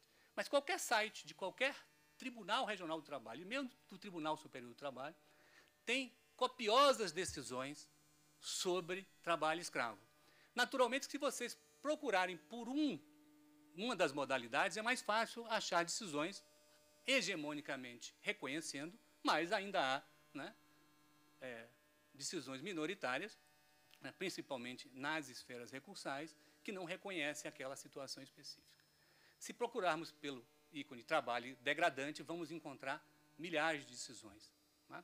Essas decisões têm um impacto econômico inicial muito pequeno. Eu mesmo me lembro de ter tido sentenças reformadas em que o tribunal, né, usando o seu poder de moderação, achou que eu tinha sido moderado demais e majorou as minhas condenações. Eu achei muito bom. Foi uma mudança razoável de comportamento da Corte nesse aspecto. Bem, mas dessas sanções individuais, nós passamos, então, para uma maior institucionalidade do Estado, né? Aumentamos a nossa cooperação, que é baixíssima. Não é? O Tribunal Regional do Trabalho da 2ª Região, que tem sede na capital, pouco se comunica do ponto de vista cooperativo com o Tribunal Regional do Trabalho da 15ª Região, que fica aqui ao lado, em Campinas. Não vou nem falar dos outros 22 tribunais regionais e do Tribunal Superior do Trabalho. Claro que nós estamos avançando. Estamos avançando naquilo que uma sociedade marcada pela desigualdade é capaz de fazer. Não é? Nós temos muitas marchas e contramarchas e temos muitas dificuldades culturais a vencer. A colaboração no Estado é muito baixa. nós somos muito ciosos, cada um do nosso aparelho de Estado. Não é? Cada um é muito controlador do seu próprio terreiro. Pois bem, mas nós passamos a coletivização e essas reparações vêm aumentando de valor, significativamente. Não é? Passou-se a se compreender que não se trata de elemento subjetivo da fixação da sanção, mas da compreensão do elemento econômico da fixação da sanção. Quer dizer, o estímulo não é a moral dos indivíduos. Não é? Salvo exceções, né, não estamos lidando com a perversão humana, estamos lidando com uma grande estrutura econômica. Não é? E ninguém em sã consciência, individualmente, que vocês conversem no particular, será a favor de subjugar pessoas ao ponto de levá-los à exaustão e ao risco de morte, ao risco de vida. Não é?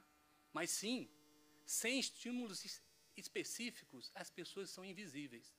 No meu tribunal, os novos juízes frequentemente vão visitar grandes empresas. E, principalmente, o meu tribunal tem esse cuidado de levar a grandes plantas da indústria sucroalcooleira. E, naturalmente, a empresa fica muito envaidecida de receber aqueles agentes de Estado, né, de mostrar o estado da arte, da tecnologia de transformar o sol, que, afinal de contas, é o grande insumo da indústria sucroalcooleira, em cana, depois de cana, em açúcar, álcool e qualquer dos derivados que mantém, né, a matriz energética dos indivíduos que consomem açúcar, né, e da economia que consome, no caso do Brasil, o etanol. Bem, mas é paradigmático ali a invisibilidade dos seres humanos. Na parte industrial, tudo é simplesmente, né, o mais perfeito, a mais perfeita demonstração que o Brasil é um país industrializado.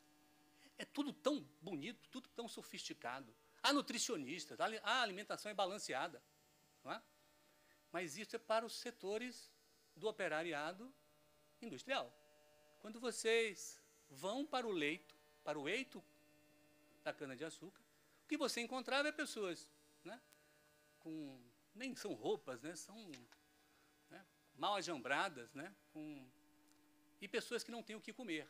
Para vocês terem uma ideia, não sei se vocês já perceberam que boa parte dos maratonistas do Brasil, os grandes fundistas brasileiros, vencedores até da prova de São Silvestre, são ex-cortadores de cana.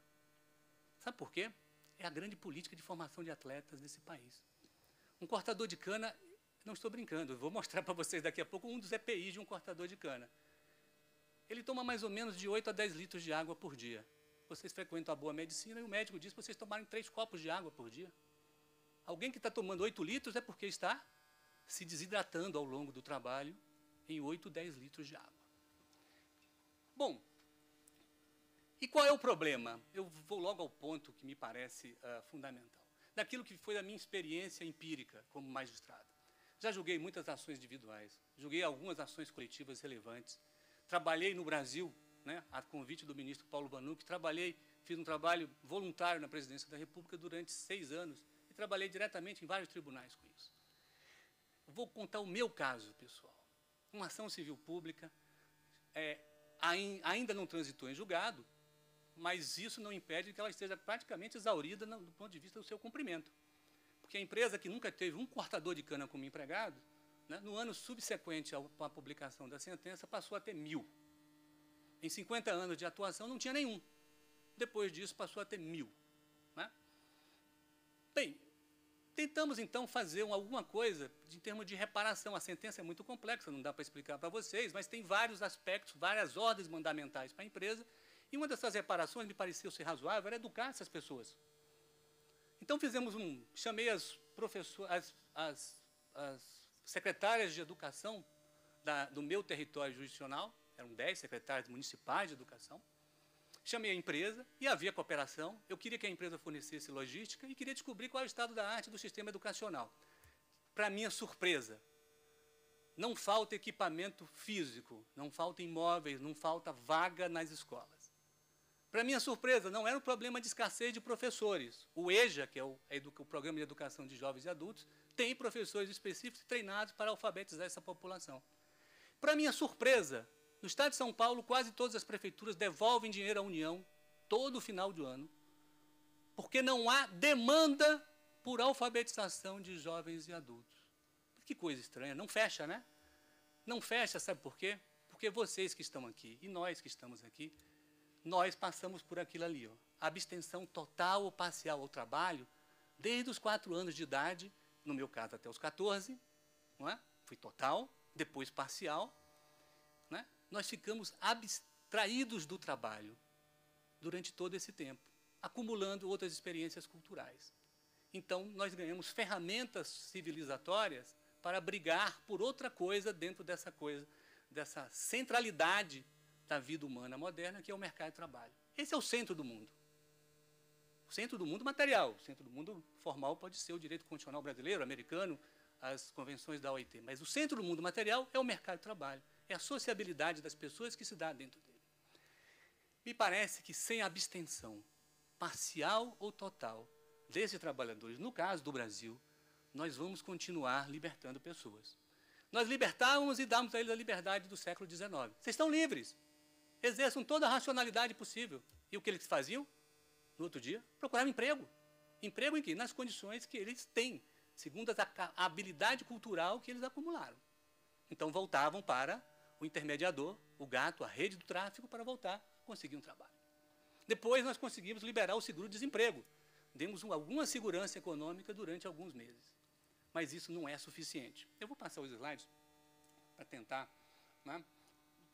Na Justiça do Trabalho, que é uma sanção civil, o que nos importa mais não é a parte relevante para o processo penal, que é o problema da liberdade formal, né? Nós tenhamos, talvez por isso, nós tenhamos uma maior possibilidade de aplicar a sanção. Nós sejamos, nesse aspecto, dentro do sistema de justiça, mais eficientes, mais eficazes, né? Assim, um instrumento que talvez os penalistas adorassem ter, né? Nós temos um contrato que cria direitos que envolvem proteção ambiental, proteção ao indivíduo, fixação mínima de remuneração. Dado que não cumpriu, né, eu começo a me aproximar rapidamente, né, do conceito de trabalho escravo degradante, que é o conceito que a gente mais usa, né?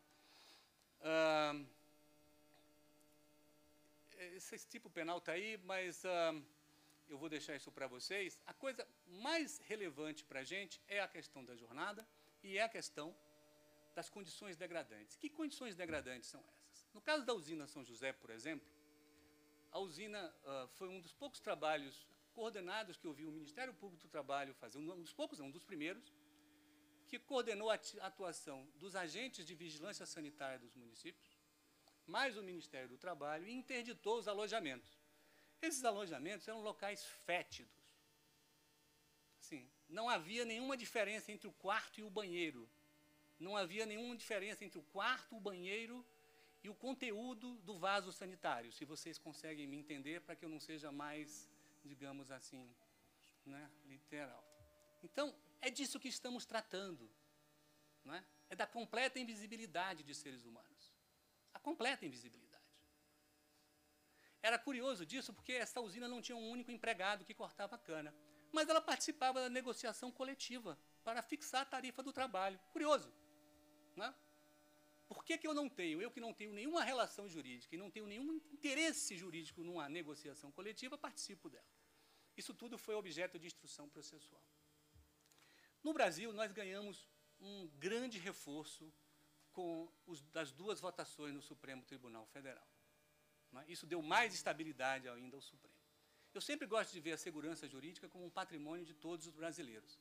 A segurança jurídica do estipulante do contrato me parece uma visão muito pouco democrática de uma sociedade, não é? Ato jurídico perfeito é aquele que assegura, não é, a fruição de todos os bens jurídicos dos brasileiros a todos os brasileiros.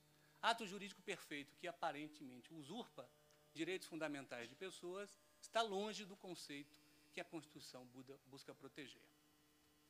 Mas o que o Supremo fez foi relevante porque, embora tanto o relator quanto vários dos ministros tenham mencionado a dignidade da pessoa humana na perspectiva kantiana, o ministro Peluso, salvo engano, né, um velho juiz, um juiz experiente, usou da palavra para se contrapor, salvo engano, a uma tese complexa, sofisticada, né, de um certo raciocínio de antropologia jurídica, provavelmente, de que a lei, e os magistrados e o procurador e o membro do Ministério Público estão aplicando a lei de modo discricionário, subjetivo, e que essas populações, na verdade, se equiparam, ou seja, a vítima e o escravizador estariam ambos vivendo no mesmo ambiente antropológico, foi uma tese sustentada, minoritária para nossa sorte, mas o ministro Peluso evocou aquilo que me parece que é a tortuosa forma que enxerga o mundo, a sua experiência empírica como magistrado,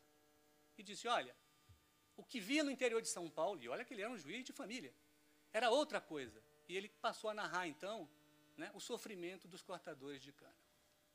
Então, me parece que a dignidade da pessoa humana que o Supremo relevou, né, está assim amparada no conceito kantiano, mas ela também está baseada num outro conceito, digamos assim, mais material, que é o conceito de liberdade material. Não adianta dar apenas a liberdade formal às pessoas. É necessário cercá-las de direitos socioeconômicos para que ela possa desenvolver as demais dimensões da sua personalidade. Bem, só para falar aqui de um caso específico, que isso me chamou muita atenção. Esse juiz, ele trabalhava, hoje ele trabalha em Cuiabá, ele trabalhava numa jurisdição, numa única comarca, cujo o seu território era do tamanho do estado do Rio Grande do Sul. Ele tinha 2 oficiais de justiça para isso. Mas ele desenvolveu um trabalho, em parceria com o Ministério Público do Trabalho, que em ações civis públicas ou em termos de ajustamento de conduta, ele conseguiu construir escolas públicas, ele conseguiu reformar o hospital do município, ele conseguiu construir o posto da Superintendência Regional do Trabalho e ele conseguiu montar um consultório, um ambulatório odontológico. Né? Juína melhorou bastante. E, naturalmente, o que é residual foi a julgamento. Bem, 2 aspectos são curiosos no trabalho desse meu colega, o nome dele é João Humberto Cesário. O primeiro é que, depois que ele trabalhou tanto nessa perspectiva comunitária, ele foi chamado para fazer uma palestra. E achou que fosse encontrar um auditório com uma plateia seleta como essa que me cerca aqui hoje. E ele ficou entusiasmadíssimo, né? E foi lá, a secretária de Educação chamou ele para ir fazer a palestra, ele foi, chegou lá, estava realmente lotado, havia crianças, adolescentes, mães, pais, havia mais de 200 pessoas dentro dessa escola. Mas essa escola era debaixo de uma mangueira. Então, a secretária do município queria ver se ela conseguia construir um outro prédio com as ações civis públicas do Ministério Público, porque aquelas crianças estavam estudando literalmente debaixo de uma árvore. Não é? Então, este Brasil complexo é este Brasil que a gente lida no cotidiano. E a outra coisa curiosa, Camargo, é que, não sei se você percebe, os salários dos servidores dos juízes estão tarifados até 2015, não é isso? Pois bem. Mas as verbas de custeio do Estado, da Procuradoria da República, da Procuradoria do Ministério Público do Trabalho, com certeza, todas as unidades, a verba de custeio tem aumentado. Por quê? Não é para os servidores, naturalmente a imprensa diz, é porque nós somos muito gastadores, pouco eficientes. Mas não é. É uma simples manobra, né, de contabilidade pública. Como a gente tem que cumprir a lei de responsabilidade fiscal, e ela se reporta apenas à folha de pagamento, toda vez que a gente tem que prestar serviço público à população, a gente dá um jeito de fazer algum contrato administrativo e jogar a prestação do serviço para a área de custeio. Então, o Brasil, ao mesmo tempo que cumpre a lei de responsabilidade fiscal, de um lado, do outro lado, aumenta o gasto do Estado. Como é possível isso? E o que aconteceu lá nesse município? O auditor fiscal, que tinha recebido um posto, uma viatura também, viu, comprou um 4x4 para o pessoal fazer diligência, dentro de uma ação civil pública, está vendo você? Coisa boa. Pois bem, o auditor chegou e pediu audiência com o juiz cedeu lá, pediu até um cafezinho, uma conversa mais amistosa, mas a conversa foi se alongando, e ele começou a achar estranho, né? Por que esse servidor está aqui há tanto tempo falando? E ele, olha, fala logo o que você deseja. Ele falou, eu estou com vergonha, é porque o orçamento da União não foi aprovado, eu não tenho verba de custeio para comprar gasolina para fazer diligência. O senhor não tem mais um dinheirinho sobrando na ação civil pública, não? É esse o estado da arte que a gente enfrenta. Não é? Bem, vou acabar. Ele utilizou a própria vara e nós temos um depósito, aqui imagino que aqui no tribunal tem a mesma coisa, um depósito de lixo eletrônico aqui em algum lugar guardado e que geralmente é jogado fora daqui a algum tempo. Ele pediu isso ao tribunal e montou uma escola de informática dentro do prédio da Justiça, porque ela fica fechada, né, das 8 da manhã até meio-dia, só vai funcionar para o público à tarde. Então, ele foi utilizando desde pequenas coisas, né, a grandes coisas, para melhorar o estoque de bens públicos para essa população. É aí que quero chegar. Vamos ver as fotos. Essas são fotos, são alegorias, tá, gente? Essas fotos são de Juína. Aí está o direito fundamental que a Constituição diz que é universal dos brasileiros, o direito à habitação. Os andrajos que essa pessoa está vestida é muito comum no Brasil, no interior, você distribuir esse tipo de vestimenta em certos anos, né? Bom, está aí a habitação coletiva, né? Lá da Vara de Araguaia e de Juína. Bom, o Ministério Público deve achar muito interessante aquele botijão de gás fixado ali perto da cama. Isso é degradância? Porque essa fazenda tem pista de pouso. Ela usa plantação com auxílio de satélites, né? A tecnologia de alta densidade está presente em todo o seu processo produtivo. O resultado dela será comercializado aqui na Bolsa Mercantil de Futuro de São Paulo ou lá na Bolsa de Chicago. É desse equipamento industrial, ainda que esteja no campo, que nós estamos falando. E é nessas condições que essas pessoas trabalham. Não é? Aí é o policial tentando achar. Não é? Aí as estradas, né? A fazenda tem campo de pouso, mas por alguma razão não chega o asfalto. Né? Esse é um oficial de justiça saindo para fazer uma notificação. Pois bem, deixa eu passar aqui. Aqui é o shopping center, né? Dessas pessoas.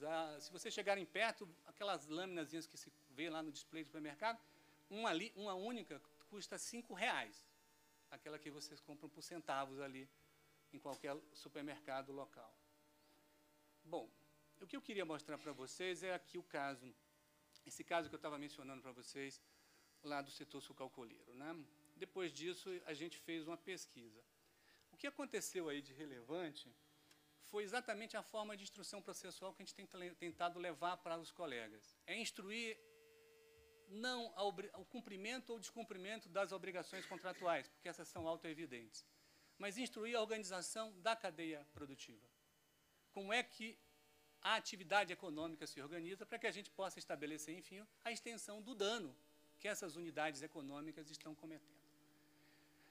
Bom, o resultado disso, como não foi possível, eles chegaram a conciliar. O Ministério Público fez uma proposta, salvo engano, tudo ao mesmo tempo agora, segundo aquela música dos Titãs, né? Para cumprir tudo na safra seguinte. A usina pediu 6 anos para se adequar. Então ficou fácil para mim julgar o problema. Não é? Tudo ao mesmo tempo agora era impossível, porque se trata de um grande equipamento industrial. Necessário mudar as coisas, certo planejamento.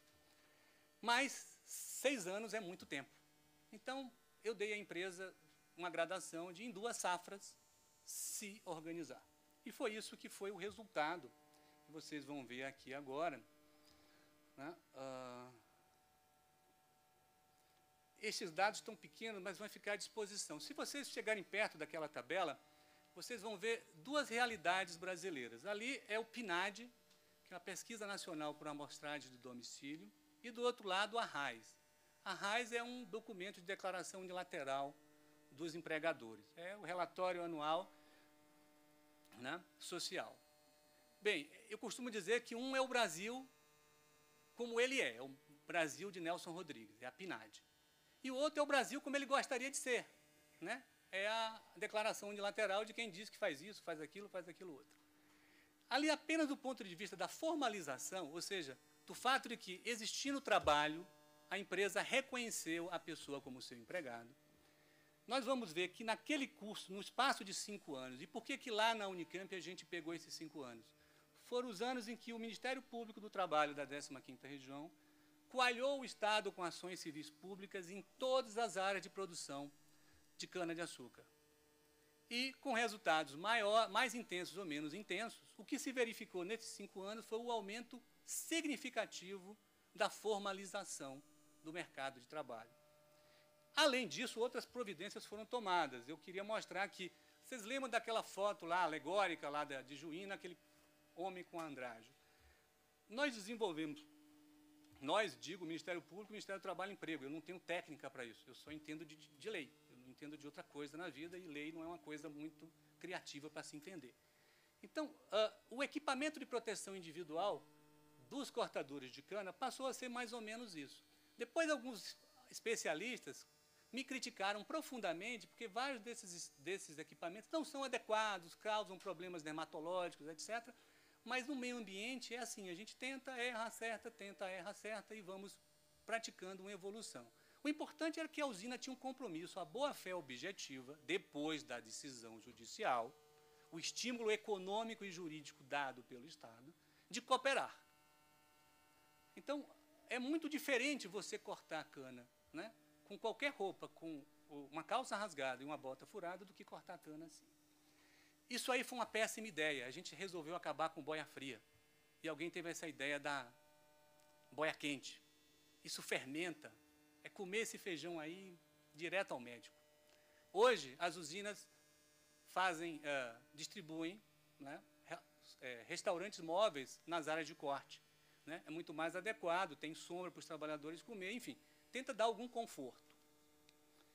As habitações, a usina construiu isso. Vocês já estão perguntando se a usina quebrou, não é isso? Vocês estão claramente pensando que eu fechei essa unidade industrial. Né? Ela continua acumulando com muito prazer e continua se multiplicando. Agora está em Minas Gerais e também em Goiás. O refeitório, porque eles têm um alojamento, tinha um refeitório, então, para fazer a mínima refeição do início do dia e do final do dia. E aí os trabalhadores voltando, eu sempre costumo dizer, isso é uma foto que a minha oficial de justiça tirou. Eu brinco com ela que é o dia que ela foi Cartier-Bresson. Tira uma foto para pegar os trabalhadores chegando do trabalho, e lá vocês verem um céu azul ainda. Então, no estado de São Paulo, nessa época do ano, ali é mais ou menos 5h30, 6 horas da tarde, sei que mais ou menos a jornada cumprida foi de 8 horas. Estão vendo lá o cantil? Aquilo é para tomar água durante a jornada de trabalho. Aquilo é enchido 2 vezes durante o dia. São 10 litros de água se você consumir os 2. Água quente. No estado de São Paulo costuma fazer frio nessa época do ano. Pois os trabalhadores dessa usina tomavam banho frio durante todas as safras que vieram aqui nos últimos 40 anos. Água potável, e acabei o meu slide. Para finalizar, e já sei que já estourei o tempo, mas só para dizer a vocês uma coisa fundamental que percebi nisso. Primeiro, a pessoa que mais colaborou com isso foi uma ex-trabalhadora rural, que era gerente de recursos humanos da empresa. A dona Cristina é uma brasileira de uma fibra impressionante. Quem dera cada órgão público pudesse ter uma mulher como aquela nos seus recursos humanos. Ia fazer maravilhas, de ter a capacidade de se comunicar com quem vai gastar o dinheiro, o capitalista, e se comunicar com o Estado, que está pedindo que se gaste mais dinheiro, e fazer isso de uma forma muito ordenada, né, e firme. A outra coisa que queria dizer a vocês sobre isso é, ao descobrir que nós devolvemos dinheiro todo ano, nós estamos condenando os brasileiros todo ano a não gastar o seu orçamento para retirá-los da imobilidade social. Nós vamos continuar desenvolvendo todo o aparato do Estado para isso, e não vamos acabar com isso se a sociedade brasileira não distribuir melhor seus bens públicos, principalmente a educação. E para fazer isso é necessário abster essa população do trabalho, dar alguma renda que compatibilize isso, alguma condicionante que compatibilize isso com não ir ao mercado de trabalho. Porque o que ele sabe fazer é isso. Agora, no meu tribunal, um colega acabou de acolher os argumentos do Ministério Público e proibiu o trabalho por produção na cana-de-açúcar. Nos anos 2008 e 2009, nós descobrimos que a cana não é uma cultura, não é um cultivar sazonal. Não tem safra de cana-de-açúcar. Cana-de-açúcar se produz todos os 365 dias do ano. Apenas as empresas, por razões de gestão e de produtividade, preferem a safra, porque quando há menos chuva, aumenta o teor de sacarose, aumenta a produtividade de açúcar, aumenta a produtividade de etanol. É só por isso. Não há nenhuma razão jurídica, nem, né, se vocês preferirem, divina, para termos contratos de safra no estado de São Paulo. E não há nenhuma razão para remunerarmos essa pessoa por produção. Primeiro, porque é uma violação da boa-fé objetiva. É impossível controlar quanto se corta de cana.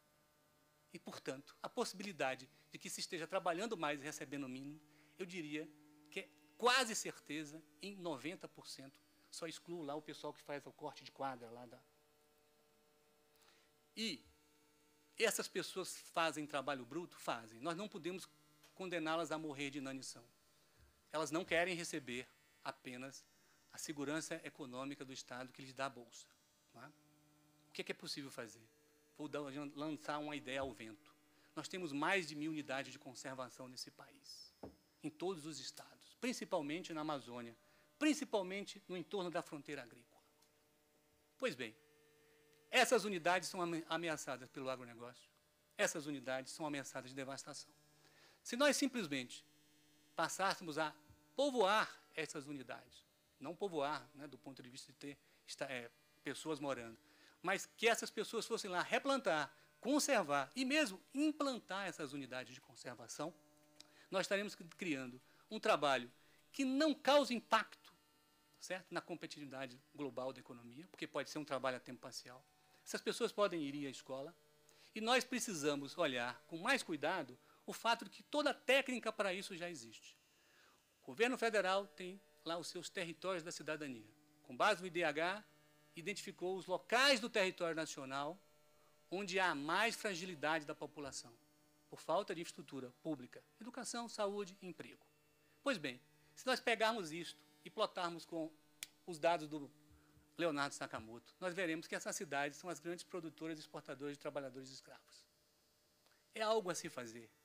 Mas é algo a se fazer que, por exemplo, deveria ser feito quando o Ministério Público Federal, a Procuradoria da República, fez aquele trabalho exitoso com a cadeia produtiva da carne. Pois me veio ali a ideia do sintoma da nossa insularidade. A Procuradoria da República agiu, mas onde é que estava o Ministério Público do Trabalho, que não foi convidado para uma ação articulada, voltada para implementar o meio ambiente de trabalho, para incrementá-lo? Me despeço, peço desculpas pela extensão do tempo, por ter abusado do direito sagrado ao intervalo entre a jornada de vocês, do almoço, da refeição, não é? Mas eu queria dizer a vocês dessa minha experiência. Sem abstenção ao trabalho, parcial ou total, nós estamos condenando essas pessoas, aqui e em outros locais do mundo, a continuar sendo vítimas dessa grande rede, que é a exploração do trabalho humano. Muito obrigado.